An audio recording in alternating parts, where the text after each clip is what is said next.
Alléluia. Nous sommes tellement bien dans la présence de Dieu, mes amis. Waouh. Un jour près de lui vaut mieux que... Voilà, donc je suis dans la joie quand on me dit « Allons dans la maison du Seigneur ». Alléluia. Donc je vous salue tous dans le nom précieux et merveilleux de Jésus de Nazareth. Je suis ravi de vous voir cet après-midi. Vous êtes beaux et belles. Montrez-moi un peu vos dents là. Smiley un peu. Smiley. Waouh, waouh. Acclame le Seigneur pour toi. Acclame le Seigneur pour toi. Ah, il faut aimer sourire, hein.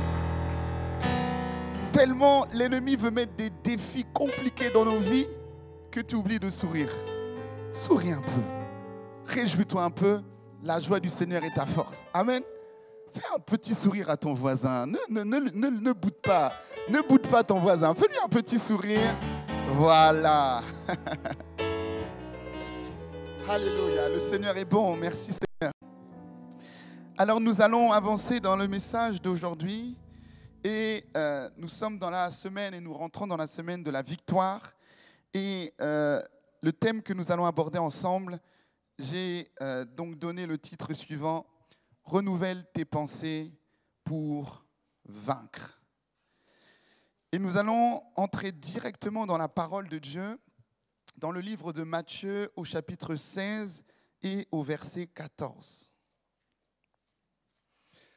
Que le culte de gospel ne soit pas juste une parenthèse au milieu de ta semaine. Que tu puisses prendre ce temps comme un temps de formation, de transformation et de puissance pour toi. Moi, le meilleur jour de ma semaine, c'est le dimanche. Non, je vous dis, hein, vraiment, vraiment, vraiment.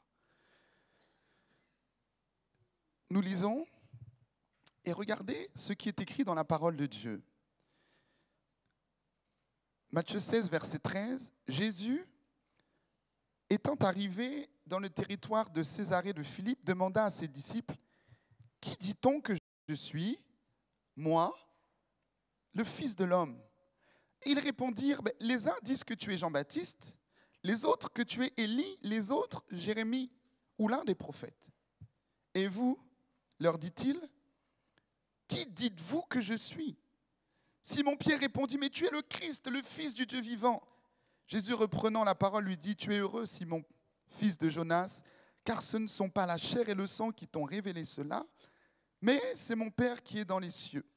Et moi, je te dis que tu es Pierre, et que sur cette pierre, ce pronom est capital, je bâtirai mon église, et que les portes du séjour des morts ne prévaudront point contre elle. Je te donnerai les clés du royaume des cieux, et ce que tu lieras sur la terre sera lié dans les cieux, ce que tu délieras sur la terre sera délié dans les cieux.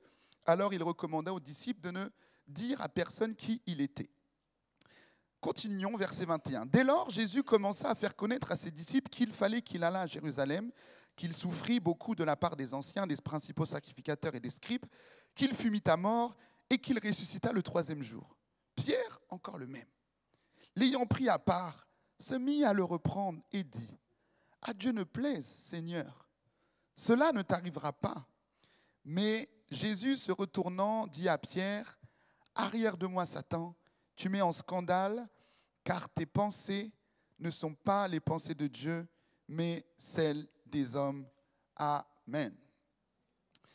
Voilà, donc un passage qui va nous aider cet après-midi à aller dans le thème dans lequel l'Esprit de Dieu nous emmène. Et je prie le Seigneur que tu puisses ouvrir ton esprit pour saisir, pour comprendre et entendre ce que l'Esprit a à te dire. Dans ce passage, nous voyons en fait une histoire que nous connaissons. Et Jésus, est en train de réunir ses disciples. Donc le comité est restreint. Et c'est à ce moment-là où il veut leur révéler des choses spécifiques. Il veut leur parler. Il veut se révéler à eux. Il veut leur donner une révélation profonde de qui il est.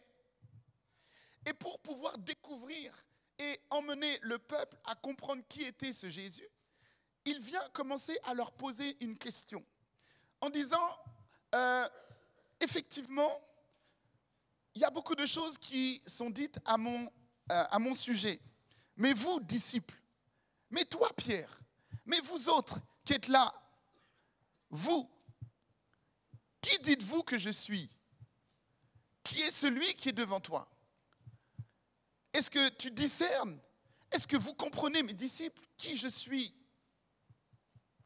Pour dire que pour réussir dans notre marche, nous devons avoir la révélation de qui est Jésus. Tu dois connaître, tu dois avoir cette révélation. Qui est Jésus-Christ? Ce n'est pas juste le Dieu de tes parents, celui qu'on t'a prêché ou celui auquel on t'avait donné un enseignement un jour dans l'histoire. Toi, personnellement, il te faut une rencontre. Il faut que tu connaisses. Il faut que tu puisses répondre. Quelqu'un ce soir va me dire, pour moi, Jésus, c'est mon sauveur. Je veux dire, que Dieu te bénisse. Quelqu'un va me dire, moi, Jésus, c'est mon sauveur. Oui, que Dieu te bénisse. Quelqu'un va me dire, moi, Jésus, c'est mon papa. Que Dieu te bénisse. Donc, chacun doit avoir une révélation personnelle de Christ. Il n'est pas le Jésus que l'évangéliste prêche. Non, c'est ton Jésus à toi. C'est celui que toi, tu adores. Mon Dieu que j'adore, je l'élève parce que je l'ai rencontré. J'ai fait une expérience avec lui. Alors lorsque je suis ici et que je dis, mais à toi seul soit la gloire, je sais de quoi je parle. Je sais à qui s'adresse mon adoration. Plus tu es révélé, plus tu vas l'adorer. Plus tu as la connaissance, plus tu vas rester dans sa présence. Plus tu sais qui il est, quels sont ses attributs, plus tu vas vouloir demeurer proche de lui. Plus tu l'aimes, plus cet amour va grandir. Oh, est-ce que tu aimes Jésus? Oh là là là là, est-ce que tu l'aimes? Ah, les amen, hein, en plus, manque un peu. Hein? Tu vois, j'aime ma femme. Ça veut dire, j'aime bien rester avec toi. Toi aussi, je t'aime. Hein? Mais ce n'est pas pareil. Ça veut dire, je peux rester avec mon épouse à parler parce qu'au fait, mon cœur est trop pris. Il est trop rempli. Donc, plus tu aimes, plus tu vas communier. Plus tu vas rester. Et l'amour de Dieu fait que le lundi, quand tu te lèves, tu ne vas pas aller travailler sans avoir connecté ton esprit à Jésus de Nazareth. Tu ne peux pas le soir aller dormir sans avoir été en contact avec ce Christ-là. Il est tellement beau. Quand tu sais ce qu'il est, ce qu'il représente, mon ami, il est écrit dans la parole de Dieu que le ciel est son trône et la terre est son marchepied. Ça veut dire qu'il domine. Nous vivons peut-être 90 ans, 100 ans, 80 ans, je ne sais pas. Mais le Jésus dont nous parlons, il est mort, mais il est ressuscité. Ça veut dire qu'il y a depuis 2000 ans, son âge n'a pas changé. Il a toujours 33 ans. Mais est-ce que tu connais un Dieu comme ça? Il sait exactement ce que tu penses. Il sait exactement quelle est la pensée de ton esprit. Il connaît ton histoire. Il est capable de te révéler ta vie ici en France, mais il peut la révéler à quelqu'un d'autre en Afghanistan, quelqu'un d'autre en Amérique, quelqu'un d'autre en Chine. Il connaît tout. La Bible nous le dit qu'il est omniprésent, omnipotent, omniscient. C'est ce Dieu-là que tu as découvert. Et ce grand Dieu-là, on le dit, hein, ce Dieu tellement excellent, son trône est établi dans le ciel. Il décide de se loger en toi. Il décide, comprends, d'habiter en toi. Tu as de la valeur. Tu as de la valeur. Tu as de la valeur. Jésus-Christ réside en toi. Le temple que tu es n'a pas de prix. Le temple que tu es n'a pas de prix. Parce que celui qui est dans ce temple-là a une valeur inestimable. Ah, tu ne comprends pas, mais si quelqu'un comprend, dis Amen. Tu es précieux et précieuse. Alors ce Jésus, il va parler aux disciples. Il va dire, mais vous, qui dites-vous que je suis? Les uns disent que tu es Jean-Baptiste, un prophète. D'autres disent que tu es Jérémie, un autre prophète, c'est vrai. Et donc, tout le monde exprime, chacun parle. Et Pierre arrive et dit, moi je sais, tu es le Christ, le Fils du Dieu vivant. Et là, Jésus dit, bonne réponse. Mais cette révélation, ce n'est pas l'homme, c'est le Père qui t'a accordé cette révélation de découvrir qui je suis réellement. Jésus passait au milieu de tous, mais tous ne reconnaissaient pas qu'il était le Christ. Jésus peut être au milieu là de l'église, chacun l'adore, mais il peut voir que tu manques de connaître qui il est vraiment. Si tu le sais, même ton adoration va changer parce que tu ne parles pas, tu ne pries pas, tu n'adores pas au hasard, tu cibles un Dieu qui est présent. Et parce que Pierre a eu la révélation de Jésus, maintenant Jésus va lui dire, maintenant il va révéler à Pierre qui il est. Et maintenant Jésus va lui dire, tu es Pierre et sur cette pierre-là, je bâtirai mon église. Il va lui révéler sa personne. Et quelques minutes après, notre frère Pierre va dévier. Notre frère Pierre qui était bien positionné, bien révélé. Et à un moment donné, il avance. Et Jésus commence à dire, je vais bientôt mourir, j'irai à Jérusalem, je vais souffrir. Et Pierre, il le prend à part. Il dit, attends Jésus, viens. Il le prend à part et dit, non mais Jésus, tu leur dis ça à eux, mais en vrai, ça ne va pas arriver. Qu'est-ce que Jésus dit ? Arrière de moi, Satan. Pourquoi ? Parce que tes pensées ne sont pas les pensées de Dieu. Et c'est sur ça que je viens. Le même Pierre a reçu une révélation du Père sur qui était Jésus. Et quelques instants après, ce même Pierre, l'ennemi va infiltrer ses pensées et va emmener une chose totalement fausse, loin de la révélation. Et Jésus ne va pas laisser que cette pensée puisse gangréner et produire quelconque résultat. Il va détruire cette pensée à la racine, à la base. Il va dire, arrière de moi Satan. Pierre n'était pas Satan, mais à ce moment-là, l'ennemi avait inspiré, il s'était infiltré dans la pensée de Pierre pour en mener quelque chose. Et Jésus a stoppé net cette action. Il a dit, arrière de moi Satan. Il ne parlait pas à Pierre, il parlait à l'esprit derrière qui essayait de dire quelque chose que Dieu ne voulait pas entendre, qu'il fallait stopper net. Bon, nous y sommes. La pensée par laquelle le diable réussit parfois, à nous dévier. C'est la même stratégie. Et il faut discerner que ce n'est pas parce que tu es chrétien né de nouveau, comme ce Pierre, que tu ne peux pas être influencé ou inspiré négativement par l'œuvre de l'ennemi. Et ce soir, nous devons travailler à faire en sorte que notre pensée individuelle soit transformée, soit changée pour rester sur le cap.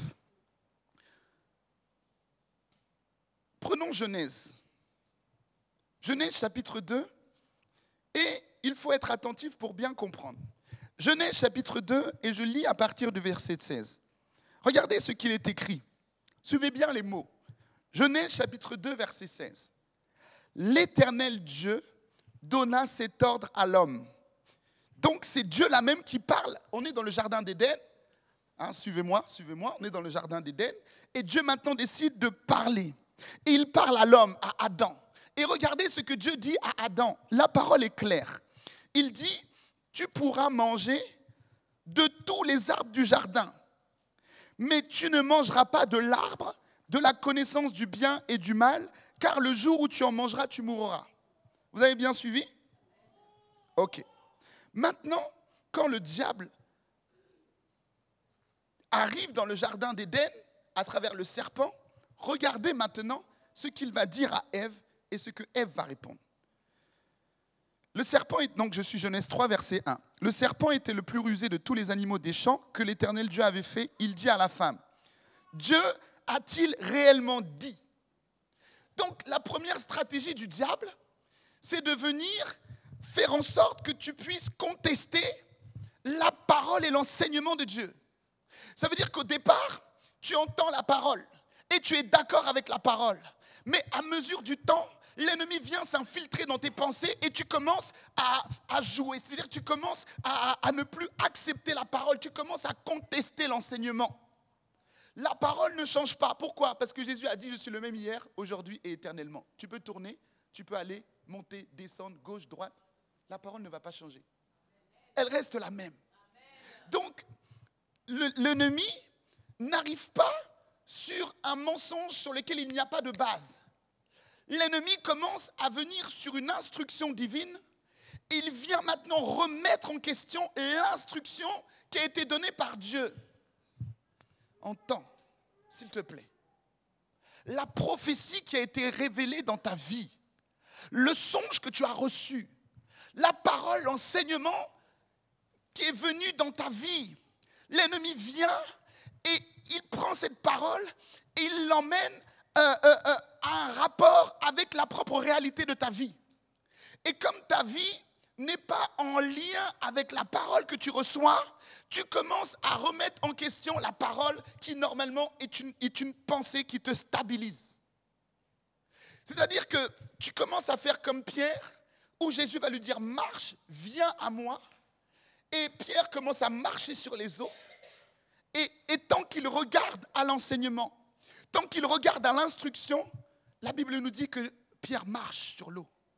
Et au moment où il commence, mon frère, à regarder aux réalités autour de lui, il se dit, mais comment ça, je suis en train de marcher sur l'eau? Mais ce n'est pas possible. Il y a une tempête. Donc mes circonstances sont contradictoires avec la parole. Et là, il commence à se noyer. Voilà, donc c'est une image physique.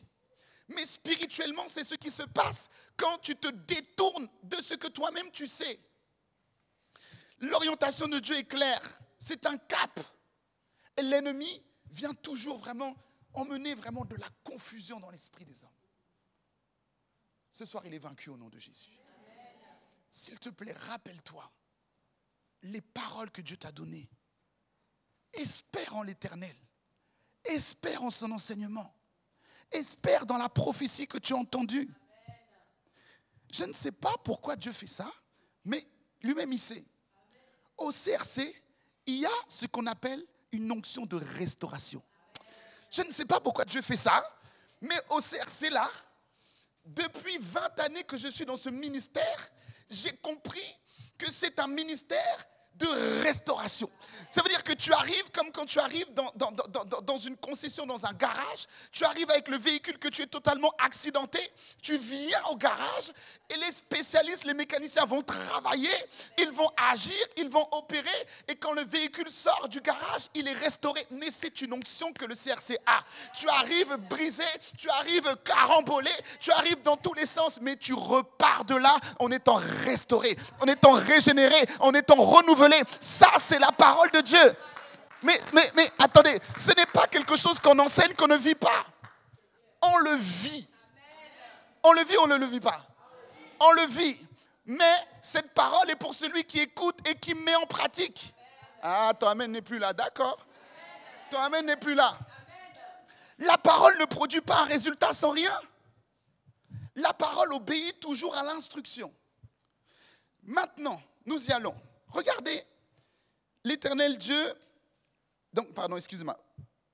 Dieu a-t-il réellement dit, donc c'est Satan qui parle, Dieu a-t-il réellement dit, vous ne mangerez pas de tous les arbres du jardin? Regardez ce que la femme répondit au serpent. Regardez, nous mangeons du fruit des arbres du jardin. Mais quant au fruit de l'arbre qui est au milieu du jardin, ce n'est pas ça qui a été dit. Ok, vous n'avez pas suivi. Je reprends. Genèse 2, verset 16. L'Éternel Dieu donna cet ordre à l'homme, tu pourras manger de tous les arbres du jardin, mais tu ne mangeras pas de l'arbre de la connaissance du bien et du mal. Est-ce qu'il y a un milieu ici? Il n'y a pas de milieu. Bon, maintenant Ève va répondre avec une parole qui n'est pas l'instruction exacte de Dieu. Elle dit, nous mangeons du fruit des arbres du jardin, mais quant au fruit de l'arbre qui est au milieu du jardin, ce n'est pas ça qu'on lui a dit. On lui a dit l'arbre de la connaissance du bien et du mal. Bon, certainement, il était au milieu du jardin, mais elle ne répète pas la parole exacte de Dieu. Elle a commencé à mettre sa propre pensée inspirée par l'ennemi. Voilà le problème. Mais quant au fruit de l'arbre qui est au milieu du jardin, Dieu a dit, vous n'en mangerez pas, vous n'y toucherez point, de peur que vous ne mouriez. Elle a encore ajouté un mot. Il n'a pas dit ça. De peur que vous ne mouriez. Il n'y a pas peur. Le mot peur n'existait pas dans la parole au départ. Il a dit, mais si tu manges, tu vas mourir. Elle dit, si on mange, de peur qu'on va mourir. Est-ce que vous voyez? C'est exactement la stratégie du diable. Vraiment, je veux l'infiltrer dans ton esprit ce soir. Que tu le comprennes. La stratégie du diable, c'est de te dévier sur l'instruction précise du Seigneur. C'est-à-dire ce que Dieu veut, ce que Dieu te dit, l'ennemi vient pour te dévier, pour t'emmener à faire de l'à peu près. Tu connais un verset, mais ce n'est pas exact. Tu sais le problème? C'est parce que tu ne médites plus. Tu ne médites plus la parole. C'est ce qui te bloque. Tant que ta méditation n'est pas profonde, l'ennemi peut se jouer de ta vie. Tant que tu ne te tiens pas sur la parole, l'ennemi peut se jouer de ta vie. Parce que c'est la parole où le Seigneur dit, elle doit venir en toi, elle doit s'infiltrer en toi et elle doit devenir chair. En fait, tu dois être une parole ambulante. Tu dois être une Bible qui marche et qui parle. Tu dois répondre par ce qui est écrit dans la parole de Dieu. Depuis le 1er janvier, on te dit ça. Tu en es où dans ta lecture biblique? Tu en es où? Tu en es où, mon frère, ma sœur? Tu baisses la tête. Quel est le problème? Non, attendez, quel est le problème? On t'explique que en méditant la Bible, tu auras un bon résultat dans ta vie. On t'explique que la parole de Dieu est créatrice. Il dit, toute chose a été créée par elle et rien de ce qui a été créé n'a été fait sans elle. Donc, mon frère Philippe, la parole est créatrice dans ta vie. La puissance de la parole produit un résultat. Et qu'est-ce que fait la parole de Dieu dans la vie d'un frère ou d'une sœur? Change la mentalité. La parole de Dieu renouvelle ton intelligence. La parole de Dieu te régénère. La parole de Dieu te transforme. La parole de Dieu te coiffe. La parole de Dieu, mon ami. Mais c'est profond. Mais attendez, si nous sommes là aujourd'hui, vous voyez, mon frère l'évangéliste Marc, au début, d'ailleurs, on était comme ça à l'église. C'était moi le premier professeur de danse, tu te rappelles? Bon, voilà. Au début, ma pensée, quand j'arrivais à l'église, au fait, j'avais envie de danser, tu vois. Au fait, c'était ça ma pensée. C'est-à-dire que quand je viens au culte, il faut que j'exprime une adoration à Dieu, mais je peux le faire que par le mouvement. Donc, du coup, tu es là, tu es dans Total Praise, je le dis, mais tu danses plus que tu chantes. Mais parce que c'est ça qui est dans ta pensée. Toi, quand tu arrives au culte, tu dis, mais là, je vais adorer le Seigneur. Donc, ce n'est pas que tu chantes, tu danses. Maintenant, quand les gens sont en train d'adorer, toi, tu fléchis le genou, tu es en train de prier. Tu es à l'envers, bref. Mais c'est parce que c'est une pensée qui était dans mon esprit et qui me... Il y a mon frère Daniel aussi, j'ai oublié. Tu étais avec nous dans les barytons. J'ouvre une parenthèse. Nous, on était les barytons de Total Praise. Il n'y a que nous qui avons créé les barytons. Les barytons, ça, on te met là quand ta voix n'est pas... Tu vois? C'est-à-dire que tu n'as pas la capacité d'avoir la voix ténor. Donc on te prend, on dit, bon, va un peu. Ah, on a vécu, hein? Bon, c'est l'humilité qui précède la gloire. C'est pas grave. Donc on te place là. Ah, c'était dur. Bon, bref. Et puis, donc, ma pensée, c'était de venir louer l'Éternel et chanter, voilà. Maintenant, quand Dieu a commencé à me parler du ministère, ma pensée s'est renouvelée. C'est-à-dire que la parole, l'instruction de Dieu a changé totalement ma manière de penser, ma manière de raisonner. Et donc, je ne marchais plus comme un danseur, on va dire, mais maintenant, la parole de Dieu m'a fait comprendre que tu es un serviteur de Dieu. Donc, cette pensée maintenant est renouvelée et maintenant, je fonctionne comme un serviteur de Dieu. Donc, tant que je voulais danser, je produis les actions de la danse. Donc, je regarde des clips, je danse, j'essaie de faire des pas. Mais maintenant, quand ta pensée est renouvelée et que Dieu maintenant te fixe, on te dit maintenant, c'est le service, maintenant, c'est le ministère. Donc, maintenant, tu vas placer des choses dans ton environnement qui te permettent de progresser dans le sens du ministère. Il faut que tu comprennes que cette parole transforme totalement ton intelligence. C'est écrit dans Romains 12. La parole de Dieu dit, soyez transformés par le renouvellement de votre intelligence. Ok, attendez, on s'arrête sur ça. Soyez, c'est quoi le mot? Transformés. Qui veut une transformation? Non, vraiment, non, attends, si c'est pas vrai, laisse la main. Qui veut vraiment une transformation dans sa vie? Vous savez, des fois, je suis dans ma communion avec Dieu et il y a une colère qui monte. Je dis, mais Satan, j'en ai marre de tes actions. J'en ai marre. Ça veut dire que tant que tu n'arrives pas à un moment où tu dis, mais j'en peux plus de toujours subir, tant que dans ta mentalité, tu n'as pas fait le choix de se dire que maintenant je vais vivre l'évangile. Maintenant je ne vais plus être le chrétien du dimanche juste assis, dimanche après dimanche pour chauffer la chaise de l'église. Maintenant je vais me prendre au sérieux, je vais prendre ma foi au sérieux, je vais prendre ma communion avec Dieu au sérieux. Tant que tu n'es pas arrivé là, mon ami, ce sera compliqué. Mais à un moment donné, il faut que tu dises, mais maintenant trop c'est trop, ma vie doit produire un résultat. Ma vie doit démontrer quelque chose. Et ce n'est pas le bac que tu as eu ou que tu n'as pas eu. Ça n'a rien à voir avec ça. Ça n'a rien à voir avec un diplôme. Ça n'a rien à voir avec une position sociale. C'est premièrement, tu changes ta mentalité pour changer ton action. Tu changes ton système de pensée pour changer ta manière d'opérer. Mais trop de rébellion, trop de dureté. On t'enseigne, on te dit. Mais toi, tu dis oui, mais. Mon ami, on a changé de mois. On est en juin. Arrête le mais. Tu comprends? Arrête de dire des mais, on a changé de mois. On a changé de saison. Oui, mais c'est ça le problème. C'est le mais là. Tu vois? C'est celui-là qu'on essaie de renverser. Mais on va y arriver au nom de Jésus. Au nom de Jésus. On enseigne en te disant, tu vois, tu n'es exactement pas le fruit des échecs que tu as produits dans le passé. Le monde, quand il te voit, il prend ton CV et il va te ramener toujours dans une réalité néfaste. En te disant, oui, mais regarde, tu étais comme ça hier. Oui, mais regarde, tu étais comme ça avant-hier. Tant que ta pensée n'a pas shifté, tu vas rester dans ce que les gens disent. Mais quand tu connais ton identité, qu'on vienne te dire, qu'on vienne pas te dire, tu es stable. Tu ne bouges pas, mon frère. Tu ne bouges pas, ma sœur. Tu es stabilisé. Mon ami, j'emmène un renouvellement de ton intelligence. Quand tu vas faire un entretien d'embauche, ne crois pas qu'ils ont tous besoin, qu'ils sont là comme ça, que toi, tu n'as que besoin d'eux parce qu'ils te font un salaire. Renouvelle ton intelligence. Ils ont besoin de toi. Amen. Tu n'as pas encore compris. Quand une entreprise poste une offre d'emploi, mais c'est parce qu'il y a un poste qui manque. Il y a un besoin ici. Donc, quand toi, tu envoies le CV, donc l'entreprise doit valider qu'effectivement, il y a ce besoin-là et toi, tu corresponds. Donc, renouvelle ton intelligence quand tu vas dans un entretien d'embauche. Ne viens pas pour quémander un poste. Tu sais qui tu es, tu connais ton identité, ils ont besoin de toi. Et ce sera une bénédiction pour eux s'ils te prennent parce que Jésus est logé en toi, Jésus va rentrer dans l'entreprise.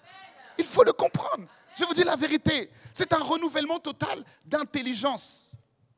Il y a des fois où d'ailleurs, ça se passe vraiment au quotidien. Vraiment, le sujet des pensées, s'il vous plaît, on doit le traiter. C'est un ennemi. Il y a une cible là. Aujourd'hui, là, on va le cibler, on va le renverser. Parce que les mauvaises pensées, au fait, le diable, il est malin. Parce que les mauvaises pensées, il ne les emmène pas vers toi dans le milieu de la journée. Non. Il commence le matin. Ça veut dire que dès que tu te lèves, que tu es en train de prendre tes cornflakes, maintenant, une pensée de peur arrive. Mais regarde, s'imagine, je sors, une voiture m'accidente et je meurs. Au fait, et tu commences à imaginer tout un scénario hollywoodien. Tu commences à imaginer que vraiment tout va être gâté. Tu vas te lever, tu vas aller dans la chambre de ton fils est mort. Et puis tu commences à penser des choses graves. Reviens un peu, reviens. Dis à ton voisin, reviens. C'est vraiment une stratégie du diable. Il fait exprès de t'acculer par la pensée. Il ne vient pas, voilà le gros Satan qui arrive, tu sais. Non, il arrive par une pensée. C'est une stratégie satanique. Il arrive par une pensée. Et c'est par la pensée qui vient dévier ta journée. Et tu arrives là, et puis tu commences à dire, mais attends, tu ne peux pas pardonner ton mari. Regarde ce qu'il t'a dit hier. Et puis tu arrives le matin. Tu arrives là, tu commences à te fâcher. Tu vois, la colère commence à monter. Et puis au lieu de lui faire son petit déjeuner calmement, tu t'énerves, tu prends le café, boum, tu mets ça sur la table. Tu prends même pas de pain au chocolat. Tu laisses ça, tu mets même pas de sucre et tu pars. Ah! Parce que la colère est montée là. C'est l'ennemi qui fait ça. Il travaille dans nos pensées, mes amis, vraiment pour nous déstabiliser. Et ce soir, tu dois comprendre que le fruit de ton action démarre par une pensée. Il n'y a rien que tu vas faire sans qu'auparavant tu l'aies pensé. Donc si dans ta pensée est toujours une pensée négative, ton action sera négative. Si ta pensée est toujours de t'amener toujours dans des choses mauvaises, dans des choses toujours basses, comme on dit dans le sous-développement, ton action sera une action sous-développée. Mais si tu as un rêve, si tu as une vision, si tu crois que c'est possible, alors vas-y, fonce. Si tu crois que même si tu n'as pas de papier, Dieu est capable de renouveler la chose pour que ton dossier qui était en bas à la préfecture passe au-dessus. Si tu crois, tu le proclames, tu le déclares et ça va se faire. Mais pourquoi pas? Pourquoi Dieu l'a fait avec d'autres? Mais toi, pourquoi on ne va pas le faire avec toi? C'est un système de pensée. Si dans ta pensée, tu penses que ta vie, ton histoire, c'est les HLM, toute ta vie, tu vas être dans un HLM. Parce que papy HLM, mamie HLM, papa HLM, cousin HLM, tout le monde HLM, donc toi aussi HLM. Famille HLM. Jusqu'à ce que tu renouvelles ton intelligence et tu dis, mais attends, en France, quand on a un CDI, mais on peut acheter une maison? C'est quoi le problème? Attendez, je suis banquier. Je vous dis, on ne prête pas juste aux riches. C'est juste quelqu'un qui a l'intelligence renouvelée. Je te dis la vérité. Vois-toi un peu différemment. Pense un peu. Où sont mes frères? Je vous vois, mes frères. Ceux qui ne sont pas mariés surtout. Arrêtez de nous faire perdre du temps. Nos sœurs sont en train de jeûner. Elles sont en train de maigrir. Renouvelle ton intelligence, s'il te plaît. Renouvelle ton intelligence, s'il te plaît. Renouvelle-toi. Renouvelle-toi. Mais non, mais je n'ai pas assez d'argent. Je ne gagne pas assez pour pouvoir emmener ma femme ou ma future femme devant le... Attends, à la mairie, on t'a demandé combien d'argent? Attends. La mairie de Reims a demandé combien d'argent pour pouvoir emmener... C'est gratuit. C'est cadeau, c'est gratuit. Mais c'est quoi le problème? Donc tu es renouvelé. Non mais moi c'est... renouvelle ton intelligence. Non mais aujourd'hui, en plus, mon ami, là tu es mal tombé aujourd'hui parce que là on est dans un moment où on doit élever nos sœurs. D'accord? On doit élever nos sœurs. Ok? Donc mon frère, j'ai pas fini sur toi, je continue. Il est écrit qu'il n'est pas bon, c'est une parenthèse, décomptez pas ça du temps. Hein, après on revient sur le message. Il est écrit, il n'est pas bon que... Mes sœurs, parlez pour moi, prêchez avec moi. Il n'est pas bon que l'homme... Ok, au fait, celui qui dit qu'il n'est pas bon que l'homme soit seul, c'est qui? Donc imagine, Dieu qui a créé la terre et les cieux. Il a tout créé. Lui-même, il a créé l'homme. Et quand il crée l'homme, il dit, mon gars, il n'est pas bon que... Arrêtez vos histoires, oh, moi je suis comme Paul. Vous avez compris?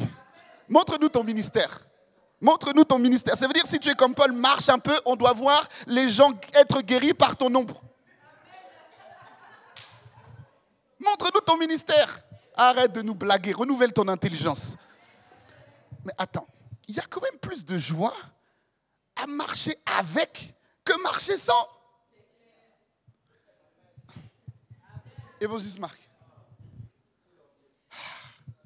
C'est-à-dire que, au fait, quand tu es seul, tu es incomplet. Il te manque quelque chose. Ta côte. Mais ta côte, elle te stabilise. Ça veut dire quand tu es dans une folie, elle va dire non, calme-toi. Moi, quand je me suis marié, mon épouse m'a calmé. Je voulais gagner le monde entier. Non, mais chérie, viens, on va à New York. Viens, on va là-bas. Attends, calme-toi. Gérons déjà. Ok, on se calme. Donc, elle emmène une structure dans ta vie. Et tu vois toute la poisse qui te poursuit là. C'est parce qu'il manque quelqu'un à côté de toi. Il manque quelqu'un qui te conseille. Il manque quelqu'un pour te conseiller même à investir. Tu perds ton argent, tu vas dans du... Laisse, il faut que quelqu'un t'aide à investir. Il faut que quelqu'un prie pour toi. Et c'est la sœur, la femme qui va le faire. Au CRC, on est en train de prier pour que les frères arrivent. Maintenant que vous arrivez, soyez concentrés. Concentrez-vous. Mais concentrez-vous. Il n'est pas bon que l'homme soit seul, car Dieu dit, je lui ferai une aide semblable. Une aide. Ne cherche pas des aides. Ok, mes frères. On ne teste pas pour voir plusieurs dossiers en même temps. Non! Concentre-toi, fixe-toi.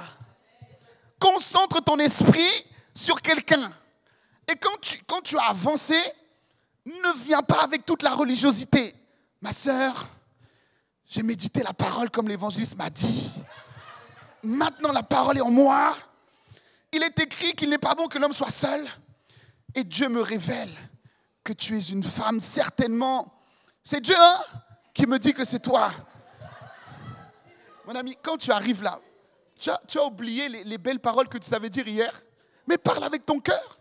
Dis, prends ta responsabilité. Moi, je viens et je choisis de t'épouser toi. Pourquoi ? Parle pas à son esprit, parle à son cœur. Là, tu parles à son cœur parce que, et tu parles. Amen ou non amen? Voilà, il y a des paroles où on prie pour aller au ciel, mais là, on est sur la terre. Donc, quand tu es là, tu parles bien dans le cœur des gens. Renouvelle ton intelligence. Là, j'ai en train de passer sur toi. Et merci. Les RPP qu'on fait au CRC, c'est-à-dire, c'est des préparations des femmes de plus de 30 ans. Et donc, quand elles sont enseignées, elles sont prêtes. En tout cas, elles se préparent. Toi, mon frère, n'attends pas de trouver une femme parfaite.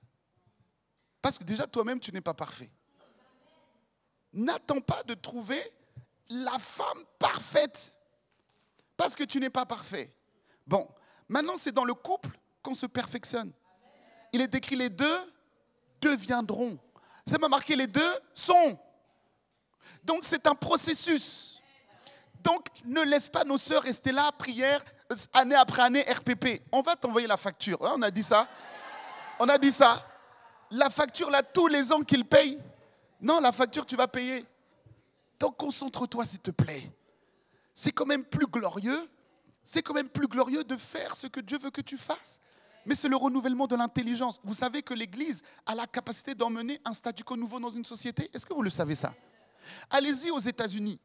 Il n'y a pas d'homme politique qui veut pouvoir donc aller donc à la présidence des États-Unis sans passer par des églises et commencer au fait à parler aux chrétiens. Parce que les chrétiens ont une influence, ils ont établi un statu quo spécial. Donc celui qui veut présider les États-Unis est obligé de parler aux chrétiens. Donc le chrétien a la capacité d'emmener un statu quo nouveau, une lumière. Donc si on se concentre, nous frères, nous sœurs, dans l'église et qu'on revient dans le renouvellement de l'intelligence, dans la pensée exacte du Seigneur, on va choisir le mariage. Mais parce que les hommes et les femmes ne se marient pas, donc maintenant on vient mettre les personnes des mêmes sexes pour qu'ils se marient. Parce qu'on ne consomme pas le mariage. Voilà. Réveille-toi. Réveille-toi, c'est important ce qu'on est en train de dire. Et mes sœurs, gardez l'espoir. Notre prière a du résultat, je vous dis. On sait qu'on sait qu'on sait. On a dit une prière pour le CRC Reims. Il y aura plus de frères que de sœurs ici dans ce ministère. Je sais pourquoi je dis ça. Je sais pourquoi je dis ça. Donc ça va arriver. Mais maintenant, mes frères qui venaient, arrêtez de vous gratter la tête. Arrêtez de vous gratter la tête. Concentrez-vous. Allez sur les choses importantes. Il n'est pas bon. Ce n'est pas l'évangéliste qui a dit. C'est Jésus qui a dit. C'est Dieu lui-même. C'est lui qui a dit. Et je dois quand même ouvrir une 2 secondes parenthèse pour mes sœurs. Mes sœurs, rappelez-vous ce que je vous ai dit. Quand un homme vient vers vous, il doit accepter votre environnement, votre cadre. Ne laissez pas n'importe qui venir vous déranger ou vous dévier sur votre trajectoire. OK? Donc, premièrement, vous allez parler, vous discuter, vous échanger. Et ensuite, voilà que vous allez établir votre cadre. En disant, voilà moi, mon cadre. Si tu veux qu'on aille plus loin, voici mon cadre. Pas de rapport avant le mariage. Mais au début, ses yeux vont s'écarquiller. C'est normal. C'est normal. OK? Maintenant, quand ses yeux vont s'écarquiller, on va voir ce qui est au fond. Pourquoi il est venu? Qu'est-ce qu'il cherche? Voilà. Toi, tu vas me dire, non, mais évangéliste, si je lui dis ça, il va prendre la fuite. S'il prend la fuite, c'est que un aventurier. S'il reste, ok, niveau 1 validé. Ensuite, rendez-vous avec l'évangéliste. Ah! Il va dire, mais pourquoi? Il faut que quelqu'un dise rendez-vous avec l'évangéliste. Ok. Niveau 2 validé. Et quand il va venir là, on va lui parler. Ce que toi, tu ne peux pas lui dire, moi, je vais lui dire. Il va entendre, il va comprendre. Je te dis, il va comprendre. Et c'est comme ça qu'on voit des mariages se faire dans le ministère. Et il y a d'autres qui arrivent. Ben, on ne peut pas tout dire aujourd'hui. Hein. On ne peut pas tout dire dans l'estrade. Mais il y a des choses qui arrivent. Parce que le Seigneur sait exactement ce qui est bon pour chacun et chacune. Ma sœur, même si les années passent, la parole de Dieu, la promesse que Dieu t'a faite, elle va s'accomplir. Oh, si elle tarde, attends-la, elle va s'accomplir. Si Dieu a dit, il va le faire. Je connais ce Dieu. Des fois, c'est un peu compliqué, hein, mais plus tu pries, plus tu fléchis ton genou, plus tu vas le voir emmener une grâce, une gloire puissante. Mais toi, tiens-toi. Toi, reste stable. Reste affermi sur l'enseignement, sur la parole que tu as reçue. Ne dévie ni à gauche ni à droite. Reste stable. C'est dans cette stabilité qu'on va te trouver. Il va trouver quelque chose de spécial en toi. Oh, le temps est passé. Ok, allez, Romains 12 et on finit sur ça. Non, pas Romains 12, Philippiens.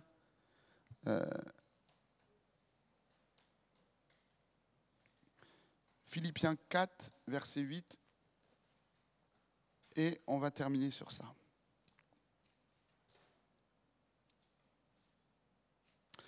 Regardez ce qui est écrit. Et je ne sais pas comment tu vas faire, s'il faut que tu prennes ce passage et le mettre chez toi, l'écrire, je ne sais pas où.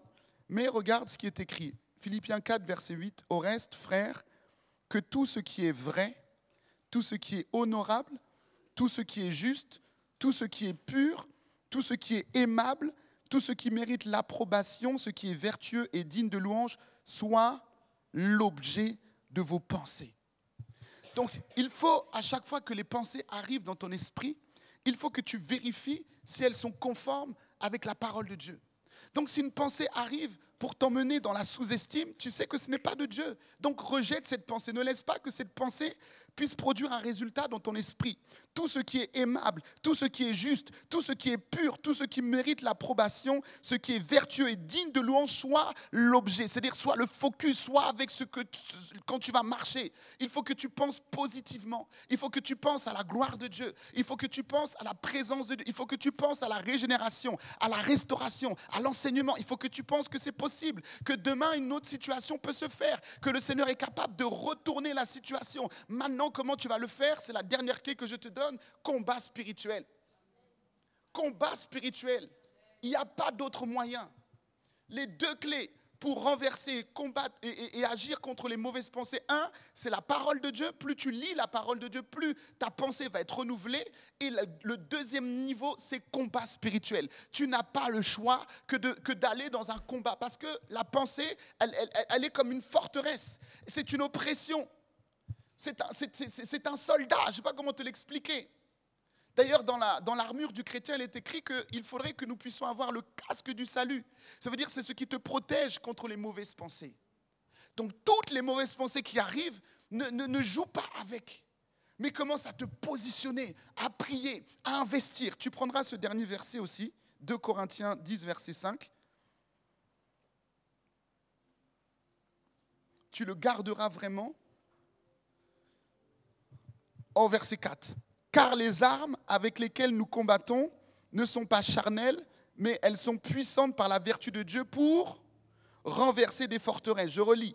Car les armes avec lesquelles nous combattons ne sont pas charnelles, mais elles sont puissantes par la vertu de Dieu pour renverser des forteresses. Nous renversons les raisonnements et toute hauteur qui s'élève contre la connaissance de Dieu et nous emmenons toute pensée captive à l'obéissance de Christ.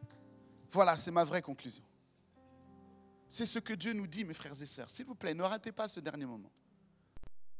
Le Seigneur est en train de nous dire que dans notre vie, dans notre quotidien, il y aura un combat spirituel. Pourquoi?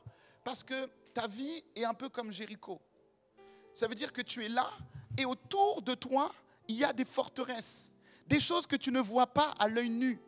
Mais des choses qui sont ancrées dans ta mentalité. Des choses qui sont ancrées dans ta pensée.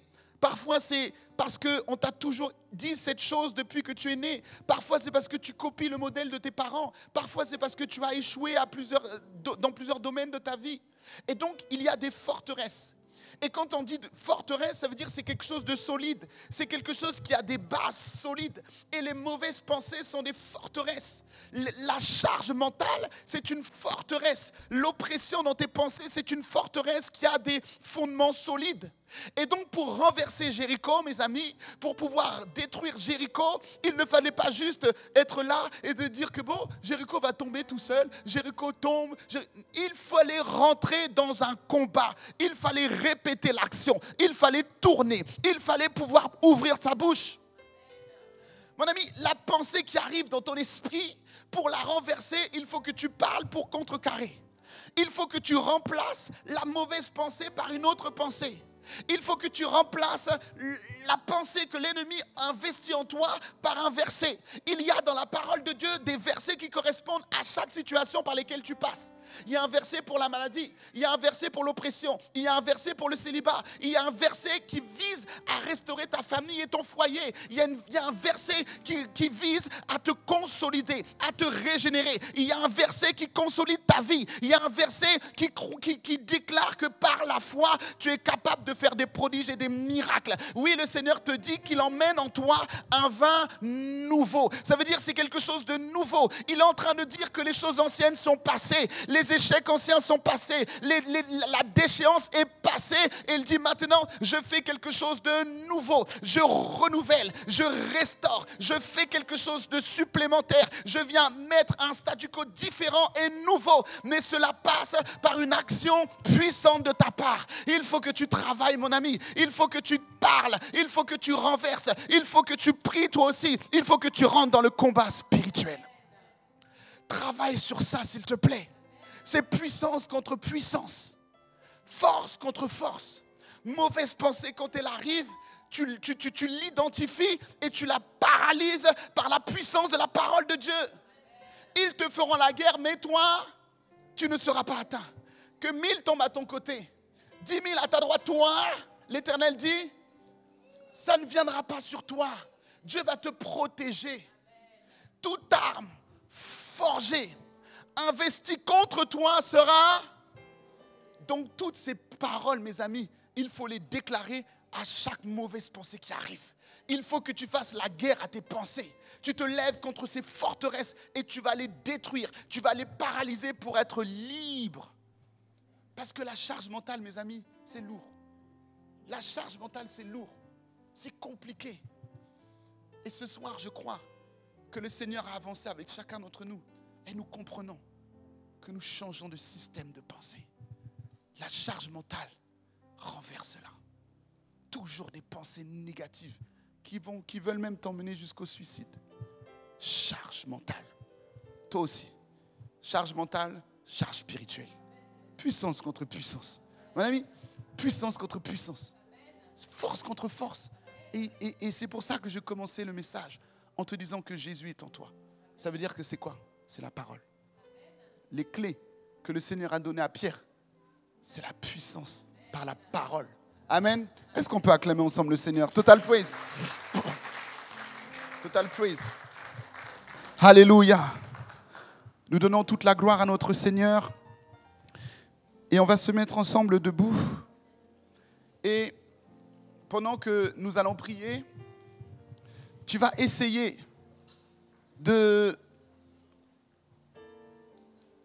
d'identifier. Ah, c'est le moment où tu dois te concentrer. Hein? Identifie une charge mentale. Quelque chose qui revient toujours et qui te fait pleurer. Quelque chose qui revient toujours et qui te déstabilise. Entends. Saisis cette chose-là. Et ce soir, on va combattre cette chose. Break every chain, s'il te plaît. Ce soir, on va combattre cette chose. tu sais de quoi nous parlons. Peut-être que pour toi, c'est une situation de chômage. Pour toi, peut-être c'est un stress dans ta santé. Peut-être que pour toi, tu es toujours angoissé, tu as peur du lendemain. Peut-être que pour toi, c'est que tout simplement, il y a une parole que tu as reçue dans le passé qui reste toujours dans ton esprit. Peut-être un parent qui t'a donné, peut-être qui t'a dit ça, peut-être un ami, peut-être quelqu'un qui a dit une parole dans ton esprit, peut-être même un ex. Et c'est resté ancré au-dedans de toi. Ce soir, c'est cette chose-là qu'on va renverser. C'est une forteresse. Est-ce que tu es avec moi? Est-ce que tu es avec moi? Identifie une forteresse. Identifie peut-être une forteresse de sous-estime. La peur peut-être pour tes enfants. Identifie quelque chose. Et on va pouvoir renverser et paralyser cette chose. Au nom de Jésus. Éternel mon Dieu, éternel mon roi. J'élève ma voix, Seigneur, avec mes frères et mes sœurs. Afin, Seigneur Jésus, de pouvoir travailler contre la pensée du rejet. La pensée de la sous-estime. La pensée de la douleur. La pensée, Seigneur Jésus, qui nous oppresse, Seigneur, et qui veut nous emmener au suicide. La pensée de colère. La pensée, Seigneur mon Dieu, de souffrance. La pensée de croire, Seigneur, que rien ne pourra changer. La pensée de l'incrédulité. Seigneur, nous identifions le blocage. Nous identifions cette mauvaise pensée qui vient tout le temps. Et ce soir, Seigneur, nous plaçons, Seigneur, sur nos têtes le casque du salut afin d'être protégés contre cette pression, cette oppression. Nous venons, Seigneur, Éternel, notre Dieu, notre roi, et nous demandons ton soutien, ton aide. Oh Papa, s'il te plaît ce soir, nous identifions le blocage, nous identifions la peine, nous identifions ce qui nous bloque dans notre croissance. Seigneur, les mauvaises pensées, des pensées de sous-estime, des pensées, Seigneur, qui nous détruisent à petit feu. Aujourd'hui, Seigneur, nous identifions ces choses, les pensées d'angoisse, les pensées de peur, la peur de prendre des décisions courageuses, la peur, Seigneur mon Dieu, de prendre un risque, la peur, Seigneur mon Dieu, de se lever, la peur du ministère. Quelqu'un a peur, Seigneur, de te voir glorifié dans sa vie. Quelqu'un a peur de la charge du ministère. Quelqu'un est oppressé, Seigneur, sous une pression de charge mentale. Éternel, agis ce soir. Éternel, agis ce soir. Alléluia.